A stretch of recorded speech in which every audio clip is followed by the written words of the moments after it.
2016년도 첫 주일 오전 예배도 변함없이 계시록 강해를 이어갑니다. 우리가 계시록 강해가 벌써 1년이 넘었어요. 오늘이 벌써 79번째, 이제 거의 끝부분을 향해서 가고 있는데 계시록을 강의하면서 중간에 그런 말씀을 드렸어요. 계시록은 종종 어떤 교훈을 주기보다는 바른 해석해 주는 것으로 내용이 끝나는 경우도 종종 있다. 그런 말씀을 드렸는데 아마 오늘이 조금 또 그렇게 될 것 같습니다. 그래서 오늘은 주로 아마 11절과 12절 중심으로 먼저 백마를 타고 오시는 메시아이신 예수 그리스도에 대한 좀 설명 위주로 아마 가게 될 것 같은데요. 우리가 앞에서는 계시록 19장에 들어와서 1절부터 10절을 통해서 무슨 말씀을 나눴냐면 어린 양의 혼인잔치가 가지고 있는 그 의미에 대해서 살펴보았습니다. 오늘부터는 계시록 19장 11절부터 이제 20장 15절까지 이어지는 내용들 속에서는 바벨론의 멸망 이후에 이제 예수 그리스도께서 어린 양의 혼인잔치의 신랑으로 오셔서 우리를 신부로 부르셨어요. 그 다음에 이제 종말의 시대의 사단의 세력들, 두 짐승, 용, 그 다음에 그들을 추종했던 세력들, 그들에 대한 심판, 그래서 그들이 멸망하는 장면들을 이제 20장 15절까지 소개를 하게 됩니다. 특히 계시록 19장 11절부터 21절까지는 두 짐승에 대한 심판 장면을 소개하고 그 다음에 20장 1절부터 10절까지는 용에 대한 심판을, 그리고 20장 11절부터 15절까지는 그 짐승, 용들을 추종했던 세력들에 대한 심판을 기록하고 있습니다. 특별히 오늘 우리가 살펴보게 될 계시록 19장 의 내용은요 11절부터 21절을 두 부분으로 다시 나눌 수 있는데 계시록 19장 11절부터 16절은 백마를 타고 오시는 메시아이신 예수 그리스도에 대한 묘사를 기록하고 있고 17절부터 21절은 예수님의 심판에 의한 두 짐승의 멸망을 그리게 됩니다. 그래서 오늘은 먼저 백마를 타고 오시는 메시아이신 예수 그리스도에 대한 그 묘사 부분을 살펴보려고 하는데요. 일단 11절을 다 같이 읽어보겠습니다. 계시록 19장 11절 시작. 또 내가 하늘이 열린 것을 보니 보라 백마와 그것을 탄 자가 있으니 그 이름은 충신과 진실이라.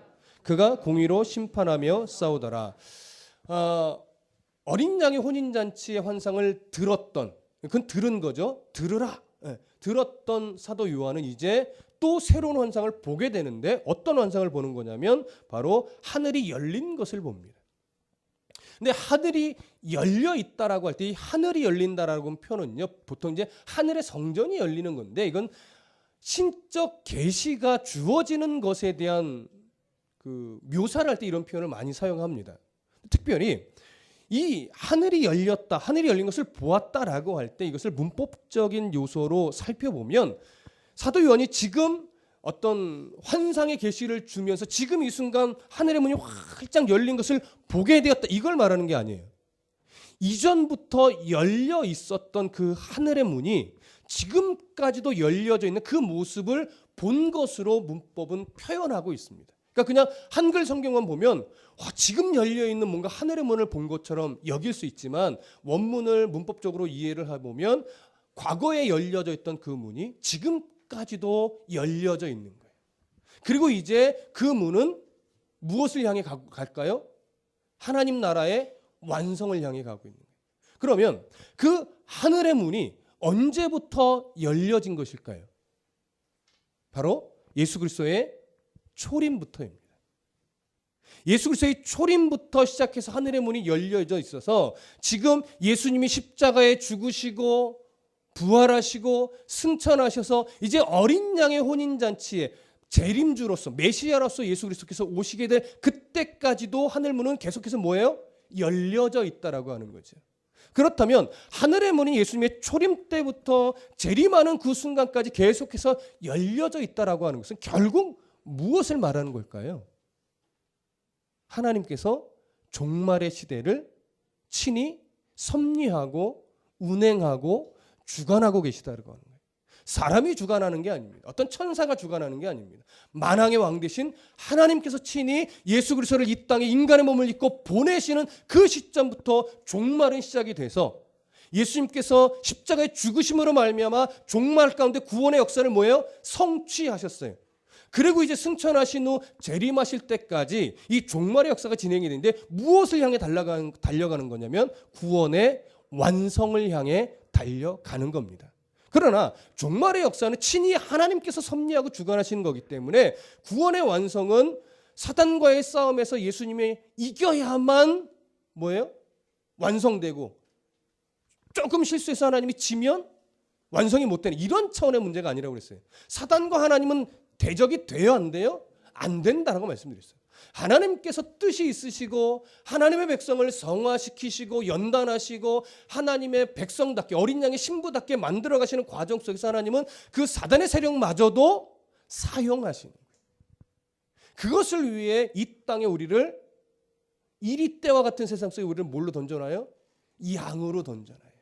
왜? 훈련받으라고. 왜요? 겸손해지라고. 섬길 줄 알으라고. 하나님 나라의 가치가 무엇인 줄 배우고 훈련하여 그렇게 세상 속에서 살다가 어린 양의 신부답게 순결한 모습으로 하나님 앞에 훈련되어져서 그 하나님 나라의 신부로 오라고. 그래서 그것이 완성을 향해 달려가는 겁니다. 그렇기 때문에 종말은 처음부터 하나님의 작정하심으로 시작이 됐고 하나님의 작정하심으로 진행되고 있으며 하나님의 작정하심으로 완성되어질 것입니다. 그 역사의 한 점에 우리는 지금 살아가고 있는 거예요. 그래서 우리가 오늘 예수 그리스도를 바르게 믿고 말씀 앞에 우리를 다듬어가며 살아가고 있다고 하는 것이 은혜입니다. 그 섭리 가운데서 하나님은 이제 하나님의 작정하신 때가 되면 예수 그리스도께서 종말의 때를 이제 완성하시기 위해 백마를 타고 오신다고 오늘 성경이 기록하고 있는 겁니다. 또 내가 하늘이 열린 것을 보니 보라 백마와 그것을 탄 자가 있으니 이렇게 얘기를 합니다. 자, 그러면 한 가지 좀 우리가 생각해 보실 게 있어요. 성경에 예수 그리스도께서 마지막 때에 백마를 타고 오신다, 이 흰 말이죠. 그러니까 그냥 자연스럽게 우리가 그걸 이해하지만 왜 굳이 백마여야 할까요? 성경에 자꾸 백마를 타고 오신다, 재림주가 그러니까 막 별하별 주민등록증 있는 사람들이 자기도 메시아 냄내하고 막 흰 말 타고 사진 찍어 크게 해서 막 걸어놓고 이런 어처구니 없는 시대에 살아가고 있는데 왜 예수님이 재림주로서 백마를 타고 오신다고 계시록에 기록해 놓은 걸까요? 이것은요, 당시 로마의 군대 문화가 반영된 이야기입니다. 정말로 마지막 때, 잘 들으세요. 시각적으로 예수님이 하늘에서 구름과 함께 백마를 타고 뜨그닥 뜨그닥 이렇게 하면서 예수님 오시는 게 아니에요. 무슨 말씀인지 아시겠어요? 근데 사람은 이걸 시각적으로 정말 그런 줄 알고 백마를 타고 사진 찍어 놓는데 예수님이 백마를 타고 올지 구름을 타고 올지 구름과 함께 신비하게 우리 앞에 짠 하고 둥근 지구의 모든 사람에게 나타날지 아무도 알 수 없습니다. 다만 백마를 타고 오신다라고 하는 것은요, 당시의 로마의 군대 문화 속에 어떤 이미지가 있기 때문에 그것을 인용하여 이렇게 당시의 사람들이 잘 이해할 수 있는 내용이기 때문에 이렇게 인용하여 묘사한 것뿐이에요. 자, 그럼 들어보세요. 왜 백마를 타고 오신다고 묘사했느냐? 당시 로마 군대는요, 전 세계를 정복해 나가고 있던 때예요. 근데 얼마나 잘 싸웠는지 뭐 웬만하면 전쟁에서 지고 돌아오는 법이 없어요. 근데 한 번 전쟁에 딱 나가면 로마 군대의 장수나 병사들은요, 한 6개월씩은 전투에 참여하고 6개월 만에 집에 돌아오는 경우가 허다했다고 합니다. 그러니까 6개월 동안 나가서 싸우고 오는 거예요. 그러면 싸우고 올 때 지고 오는 경우도 있지만 대부분 이기고 와요. 근데 이 6개월을 싸우고 오면 옷 뭐 얼마나 초췌하겠습니까? 옷을 빨아 입는 것도 아니고 속된 말로 뭐 치카치카를 하는 것도 아닐 거고 세수를 하는 것도 아닐 거고 참 초라한 모습이긴 할 텐데 승리하고 돌아올 때 그 장수는 항상 무슨 말을 타고 들어오냐면 하얀 말, 백마를 타고 로마 수도로 들어오는 거예요. 그러면 그 백성들은요, 그 장수가 무슨 색깔 말을 타고 오느냐에 따라서 실패하고 왔는지 승리하고 왔는지를 알게 돼요. 그러면 아무리 초췌한 모습이라도 백마를 타고 오는 모습을 멀리서 딱 보면 아, 또 이기고 왔구나. 그러니까 그 모습을 바라보고 백성들이 박수를 치며 환호성을 질러주는 거예요. 축하한다고 승리의 개성가를 같이 불러주는 것이죠. 그렇기 때문에 그런 문화 속에서 이런 표현을 사용하고 있다면 예수 그리스도께서 마지막 때에 백마를 타고 메시아로 오신다라고 하는 이 이미지는 무엇을 상징하는 걸까요? 예수님은 승리하기 위해 오시는 분이 아니에요. 잘 들으셔야 돼요. 승리하기 위해 오시는 것이 아니에요. 이미 승리자로 오시는 거예요. 무슨 말씀인지 이해되세요? 그런데 어디를 한 구장 보시면 계시록 6장 2절 한번 보세요.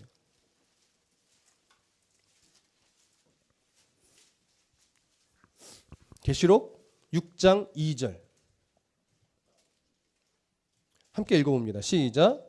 이에 내가 보니 흰 말이 있는데 그 탄자가 활을 가졌고 면류관을 받고 나아가서 이기고 또 이기려고 하더라. 여기도 흰말 탄자가 나와요. 근데 이 흰말 탄자는 어떤 존재였어요? 거짓 승리자였어요.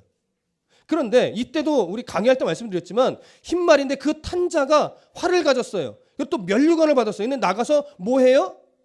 이기고 또 이기려고 해요. 이기지 않았어요. 이기려고 하는데 이미 뭘 타고 와요? 흰말을 타고 와요. 앞뒤가 맞아요, 안 맞아요? 안 맞아요. 그래서 승리자로 오시는 예수 그리스도를 모방하는 적그리스도의 세력인 거예요, 이것은. 오늘날 여러 이단들이 교주화된 이단의 그 교주들이 흰말을 타고 사진 찍어 걸어놓는 것이 딱 이런 모습인 거예요. 자기가 승리자라 이거예요. 근데 무슨 승리자예요? 이기려고 발버둥 치는 딱 계시록 6장 2절의 이 모습과 동일한 겁니다.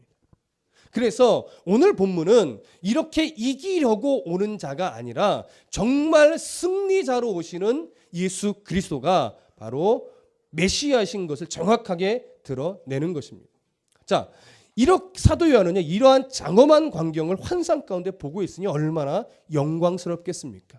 그래서 그 백마를 타고 오시는 승리자로, 진정한 승리자로 오시는 예수 그리스도를 바라보면서 오늘 본문 이후에 또 무엇이라고 말을 하느냐면, 보라 백마와 그것을 탄 자가 있으니 그 다음에 그 이름은 충신과 진실이라. 그리고 그가 공의로 심판하며 싸우더라. 자, 이렇게 얘기를 합니다. 자, 여기 보시면 예수님을 충신과 진실이다 이렇게 묘사를 해요. 먼저 충신이라는 것은 무엇을 말하냐면 충성스럽다, 신실하다 이런 얘기를 하는 거예요. 그러니까 이 말은 좀 풀어서 얘기하면 끝까지 지켜낸 자, 끝까지 견디어낸 자, 끝까지 완수한 자 이런 의미예요. 예수님이 이 땅에 인간의 몸을 입고 하나님께서 보내실 때 예수님에게 맡겨진 뭐가 있어요? 사명이라는 게 있어요. 죄 없으신 하나님이신 예수 그리스도가 인간의 몸을 입고 이 땅에 올 때는요, 죄된 모든 인류의 죄를 끌어안고 어린 양으로 제물되어 십자가에 죽기까지 죽으시러 온 거예요. 그래서 그 공생의 과정까지 30살 무렵에 이제 본격적으로 예수 그리스도의 사역을 감당하시면서 공생의 삶을 살고 십자가에 죽으시고 지옥에 가서도 하나님의 권세를 선포하고 죽음의 권세를 이기고 3일 만에 부활하시고 그래서 승천하시기까지 하나님은 어느 한순간도 하나님의 뜻에 불순종한 적이 있을까요? 없을까요? 그러면 메시아일 수 없죠. 어느 한순간도 태어나서 십자가에 죽고 부활하여 승천하신 그 대략 33년간의 모든 순간에 한순간도 예수 그리스도께서는 하나님 앞에 불순종하신 적이 없는 완전하게 순종하여 그 사명을 이루신 뭐였어요? 충신이었어요. 이 땅에 예수 그리스도 외에 그 어떤 존재도 하나님의 뜻에 완전하게 순종할 수 있는 자가 있을까요? 없을까요? 없습니다. 그래서 메시아가 될 수 없는 거예요. 예수 그리스도는 충신이었어요. 그 다음에 또 뭐라고 말해요? 진실이래. 참되고 진실하다라는 거예요. 참되다. 자, 이 두 가지 충신이며 진실이라는 이 두 가지 특징은요, 종말론적인 전쟁을 수행하는 메시아만이 가질 수 있는 특징을 단적으로 드러낸 겁니다. 메시아가 아니면 이런 특징을 가질 수가 없어요. 이 땅의 어느 사람에게 참으로 충신이며 진실한 자다라고 말할 수 있는 자가 누가 있겠습니까? 그렇죠? 근데 그 뒤에 이 말씀으로 연결을 해요. 충신과 진실이라 하면서 그가 충신과 진실인 그 백마를 탄 자가 공의로 심판하며 싸우더라 이렇게 얘기를 합니다. 자, 보십시오. 공의로 심판하며 싸우더라. 이 세 가지 단어가 굉장히 중요합니다. 공의, 심판, 싸운다. 공의는 뭐예요? 공의는요, 종말론적인 전쟁의 기준입니다. 마지막 때에 하나님의 공의로 심판하시는데 그 공의에는요, 예를 들어 그거예요. 뭐 아는 사이라고, 뭐 고향이 같다고, 뭐 잘생겼다고, 돈이 많다고, 이런 것들에 연연해서 뭐 봐주거나 뭐 이런 게 전혀 없어요. 하나님의 아주 완전한 공의에 따라 심판하는 거예요. 그래서 하나님의 백성 삼을 자, 예수 그리스도의 은혜를 덧입어 어린 양의 신부가 된 자, 하나님의 나라에 가는 것이고, 그 은혜를 덧입지 못한 자 어디에요? 하나님의 나라에 들어가지 못하여 영원히 하나님과의 단절된 관계로 들어가는 겁니다. 그것이 공의예요. 근데 그 공의는 이러한 종말론적인 전쟁의 기준이고, 그 다음에 심판이라고 하는 단어는 법정적 용어입니다. 그러니까 법정적으로 심판한다는 건 뭐예요? 하나님의 공의에 따라 이 사람이 어떤 존재인지, 하나님 나라의 어린 양의 혼인잔치에 참여할 자인지 참여하지 못할 자인지에 대한 분명한 판결을 내린다라고 하는 거예요. 그리고 나서 뭐예요? 싸운다. 이건 전쟁 용어예요. 그 판결에 따라 어린 양의 혼인잔치에 참여하지 못할 자들은 하나님이 그들과 싸워 결국 하나님과 영원히 단절시키는 거예요. 그럼 싸운다라고 말할 때도 그것이 하나님 정말 막 주먹으로 때리고 발로 차고 칼로 베고 이런 싸움인가요? 아니죠. 예수 그리스도께서 그렇게 싸우시는 것이 아닙니다. 하나님의 말씀 한마디면 그는 아예 하나님과 영원히 단절되는 그런 심판을 받게 되는 것이죠. 그래서 자, 공의롭게 심판하여 싸울 수 있는 분은 어떤 특징을 가진 자여야만 합니까? 충신이며 진실한 자여야만 되는 거예요. 그래서 이 종말의 심판이요 싸울 수 있는 유일한 분은 누구예요? 예수 그리스도밖에 없다라고 하는 사실이에요. 이렇게 성경에 명확하게 나타나 있음에도 불구하고 우리나라에 어찌나 메시아가 그렇게 많은지요. 메시아를 줄 세우면 우리나라가 굉장히 많대요. 내가 메시아요, 내가 메시아요, 내가 메시아요. 나도 백마 탔어, 나도 백마 탔어 해서 줄 세워놓으면 아마 이 안산 땅에는 가득 찰 것 같아요. 우리나라가 제일 많대잖아요. 이게 어찌 된 일인지 모르겠어요. 백마를 타고 이 땅에 심판자로 오실 분은 주민등록 번호가 있는 그 어떤 존재도 아니라 바로 예수 그리스도 한 분밖에 없는 겁니다. 그 외에 그 어떤 존재에게라도 이러한 내용을 매치시킨다면 그건 무조건 이단입니다. 정확하게 우리는 분별하실 수 있으셔야 됩니다. 자, 그렇기 때문에 예수 그리스도께서 마지막 날 심판자로 또 싸우는 자로 오신다는 것은 뭐냐면 백마 타고 오시는 예수님은 최종적인 심판의 일단은 재판관이라는 얘기예요. 그리고 악한 세력을 대항하여 싸우는 전사라고 하는 얘기입니다. 그 두 가지 모습으로 예수님은 백마를 타고 오시는 겁니다. 우리는 그 예수 그리스도의 오심을 두려워하는 자가 아니라 오늘도 기쁨으로 소망 가운데 오실 예수 그리스도를 뭐예요? 기다리는 자죠. 그러니 계시록은 여지없이 믿는 백성을 두렵게 만드는 성경이 아니라 안정되고 기쁨으로 소망하고 주님 다시 오실 그때를 맞이하기 위해 오늘 성도답게 살아가기 위해 애쓰는 그런 성도에게 안정감을 주는 기쁨의 복음서나 마찬가지입니다. 계시록이 왜 두려워요? 계시록을 1년 넘게 우리가 세밀하게 살펴봤지만 성도들을 두렵게 만드는 장이 있던가요? 없지요. 그러니 오늘 우리가 예수 믿는 믿음으로 2016년을 예배로 시작하는 것, 그래서 또 내일부터 한 주를 살아가면서 세상 속에서 내가 그리스도인으로서 환경 때문에 막 이리 쏠리고 저리 쏠려서 어려운 일은 많이 생기겠지만 그것 때문에 내가 걱정에 빠지고 근심에 빠지고 염려에 매일 이유가 있어요, 없어요? 아직도 세상의 여러 일에 너무나 심각하게 마음이 매여 있다면 그 사람은 아직도 모든 인생의 목표치를 어디다 두고 있는 거예요? 하나님 나라에 두고 있는 것이 아니라 땅에 두고 있는 거예요. 그러니까 그게 내가 원하는 대로 안 되면 자꾸 근심에 매이게 되는 거죠. 그것으로 인해 힘들 수도 있고 그것으로 인해 어려움을 겪을 수도 있고 그것으로 인해 불편할 수도 있어요. 그러나 우리는 매이지 않습니다. 왜? 나의 소망이 땅에 있는 것이 아니라 하나님 나라에 있어서 주님 오실 날 우리가 고대하며 살아가고 있는데요. 좀 불편하면 되죠. 그리고 하나님이 성도를 거기에 푹 빠져서 너 죽어라 하고 내버려 두시는 하나님이 아니에요. 하나님은요, 견디어낼 수 있는, 이겨낼 수 있는 시험만 주신다고 했어요. 사람이 보기에 누구는 좀 심한, 사람이 보기에 누구는 조금 편한 이런 게 있을 뿐이지 하나님 보실 때는 너 견디어낼 수 있어. 내가 세상 끝날까지 너와 항상 함께 하겠다고 약속했잖아. 너 그 약속 붙잡고 있는 거 맞아? 물으실 거예요. 여러분, 말씀으로 이기는 삶이 뭡니까? 그 약속을 믿는 거예요. 세상 끝날까지 너라는 게 누구예요? 태희와 진일이와 지은이, 혜윤이와 세상 끝날까지 함께 하신다는 사실을 분명하게 믿고, 아이고 이런 어려움쯤이야 내가 기꺼이 견뎌내지요. 그런 혼란쯤에 제가 넘어가지요. 하나님이 나의 아버지인데 까짓거. 여러분 아시겠습니까? 그래서 예수 믿는 사람은요, 까짓거. 이거 굉장히 좋은 표현이에요. 까짓거. 내 아버지가 하나님인데 그 정도쯤이야. 하실 수 있습니다.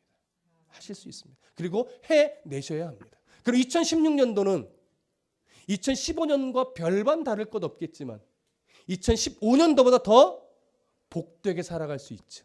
여러분 2016년 여러분 아무리 기도해도 2015년과 크게 다르지 않을 겁니다. 조금 더 좋아질 수 있겠죠. 아니요, 조금 더 나빠질 수도 있습니다. 그러나 여러분들의 심령만큼은 다시 오실 예수 그리스도로 인하여 더 풍성해지겠죠. 이게 복된 자의 누리는 삶이라는 겁니다. 이걸 좀 누리십시오. 잃어버리거나 뺏기지 마시고 이런 넉넉한 그리스도인의 이 복을 좀 누리실 수 있으면 좋겠어요. 자, 그러고 나서 이제 12절로 가보겠습니다. 12절 다 같이 읽습니다. 시작. 그 눈은 불꽃 같고 그 머리에는 많은 관들이 있고 또 이름 쓴 것 하나가 있으니 자기밖에 아는 자가 없고. 자, 여기 보면 그 눈은 뭐 같대요? 불꽃 같대요. 이 불꽃 같다는 표현은요, 계시록의 1장에도 나오고 2장에도 나옵니다. 예수 그리스도를 향하여. 눈이 불꽃 같다는 기본적으로 무슨 의미냐면 이 세상의 모든 것을 완전하게 감찰하시는 능력을 말하는 거예요. 신적 능력. 그러니까 모든 것을 완벽하게 감찰하신다는 건 뭐예요? 그 예수님의 불꽃 같은 눈빛 앞에 어떠한 죄도 감출 수 있다 없다? 없다. 우리는 그 예수님의 불꽃 같은 눈빛 아래서 살아가는 자입니다. 그래서 우리는 이미 구원에 이르는 모든 죄는 예수 그리스도 십자가의 보혈의 은혜로 용서를 받은 자이지만 살면서 아직도 연약하고 땅의 욕심을 버리지 못해서 자녀다운 하나님 나라의 백성답지 못한 죄스러운 흔적들을 여전히 가지고 살아갑니다. 그럴 때마다 우리는 어떻게 돼요? 양심에 화인 맞은 자처럼 잘못했을 때, 죄졌을 때 뭐 나 예수 믿으니까 괜찮아, 교회 가서 기도하면 돼. 이거는요, 자꾸 이렇게 자기를 합리화하고 반성할 줄 모르고 회개할 줄 모르는 사람은 어쩌면 구원받지 못한 사람일 수 있어요. 구원받은 백성이라면 구원에 이르는 모든 죄는 해결받았지만 구원받은 백성답지 못하게 말하고 행동하고 생각하며 삶에 그런 적이 일어났을 때 가슴 아파할 줄 알아야 돼요. 바울이 나는 죄인 중에 괴수입니다라고 자기의 가슴을 치며 통곡했던 것처럼 믿음이 자란다, 성숙해진다라고 하는 것은 뭐냐면 조그만 죄스러운 모습에도 깊은 가슴을 부여잡고 깊이 울 줄 아는 사람이어야 한다는 거예요. 근데 예수를 오래 믿으면 이상하게 조그만 죄는요 그냥 넘겨요. 아유, 이 정도쯤에 나 예수 믿는데, 나 죽으면 천국 가는데 뭐. 정말? 그런 생각하는 사람이 정말 천국 가는 예수를 정말 바르게 믿은 사람일까요? 아닐 수도 있습니다. 우리는 판단할 수 없으나 아닐 수도 있어요. 예수 그리스도의 보혈의 은혜를 입어 예수 하나님의 마음을 회복해 가고 있는 자라면 말 한마디 잘못한 것 가지고도 잠을 못 이루고 기도하며 아파하고, 하나님 내가 이렇게 죄스러운 삶의 흔적들을 아직도 버리지 못했습니다라고 아파할 줄 알아야 돼요. 그게 없으니까 예수 믿는 사람들이 자꾸 욕을 먹어요. 예수 믿는 사람들은 지 잘못은 하나도 알지 못하더라. 목사들이 제일 교만하더라. 실제로 그래요. 목사들이 제일 교만해요. 제일 악한 짓을 하면서도 자기는 늘 용서받았대. 근데 가만 보면 뭐가 없어요?